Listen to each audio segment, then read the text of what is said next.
انت عايش في امريكا وبقالك اكتر من شهرين وعايز تشتري ادوات البقاله بتاعتك، فاكيد انت عارف ان ارخص مكان تروح له هو الدي. يعني لو قارنت اسعار الحياه في الدي بالوالمارت او كروجر هتلاقي الدي اسعاره طبعا اقل. طيب هم عملوها ازاي؟ يا ترى منتجاتهم وحشه ولا ايه الحكايه؟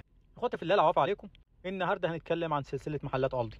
مش هحكي لكم التاريخ الطويل بتاعها لان مصطفى الصعيدي جنب الواجب، بسم الله ما شاء الله عليه. انا هحكي لكم الحياه اللي ما يعرفهاش غير الناس اللي قاعدين في امريكا، هو ازاي تقلل المصاريف على الشغل. من اول ما تقف قدام محل الدي هتلاقي المحل صغير مقارنه بباقي الاسواق. يعني شوف الوالمارت مثلا حاجه بسم الله ما شاء الله، حاجه كبيره جو تجري فيها الخيل ما تخلصهاش. حتى كروجر اللي هو اصغر من الوالمارت اكبر بمراحل من الدي، انما الدي دايما محل صغير وحجمه شبه ثابت. ده انت ممكن تلاقي بقاله عربيه اكبر منه. ركنت عربيتك ونزلت وعايز تجيب عربانه هتلاقي ان العربيات كلها مسلسله، وعشان تسحب عربانه لازم تحط كوين ربع دولار.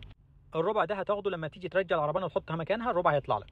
تدخل المحل هتلاقي باب دخول وباب خروج، مش هتلاقي شلفات ومش هتلاقي ممرات كتير. اول حاجه مرصوصه في كراتينها كراتين فوق بعضيها، تخلص الكرتونه تلاقي اللي تحتها مفتوحه، ممكن تاخد منها على طول من غير ما الموظف يجي يشيل القديم اصلا. ممكن تلف المحل كله ما تلاقيش موظف يقول لك انت بتعمل ايه.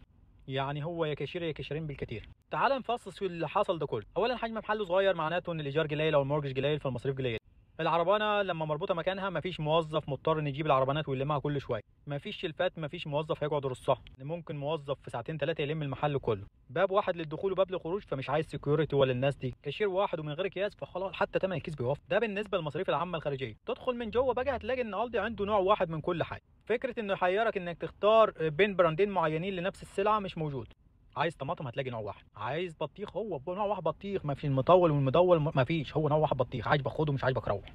نفس النظام مع كل المنتجات. المنتجات دي اصلا هو عاملها باسم البراند بتاعه اللي هو براند الدي او براند تاني بس هو بتاعه هو. يعني ممكن يروح تايسون بتاع اللحمه يقول له اعمل لي شويه لحمه بالليبل بتاعهم يكون الدي. نفس النظام مع كل المنتجات تقريبا اللي في المحل، وبيتعاقد مع الموردين دول لسنين طويله وبكميات كبيره قوي، وعشان كده بيقدر يفاوض على السعر زي ما هو عايز. وده يرجعنا للسؤال اللي سالناه في اول الحلقه، هل يا ترى الجوده بتاعتهم وحشه ولا لا؟ لا، هو الجوده بتاعتهم تقريبا نفس الجوده بتاعت البراندات العاليه، لان هو بيجيب منتجاته من نفس المصانع ونفس الشركات بس بليبل مختلف.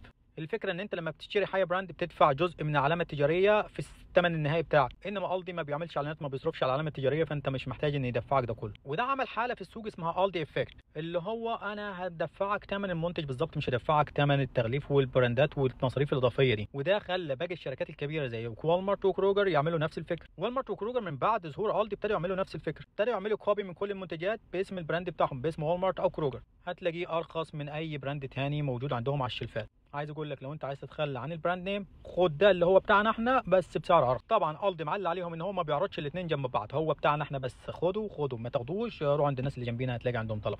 بس يا اخوانا دي قصه الدي باختصار، لان مش عايز اطول فيديو عن كده. فاحكوا لنا في التعليقات انتوا ايه رايكم في المنتجات بتاعته، حلوه وسعرها فعلا مناسب ورخيص، ولا ده كلام جرايد ملوش اي 30 لازمه. تقعدوا بالعافيه، سلام.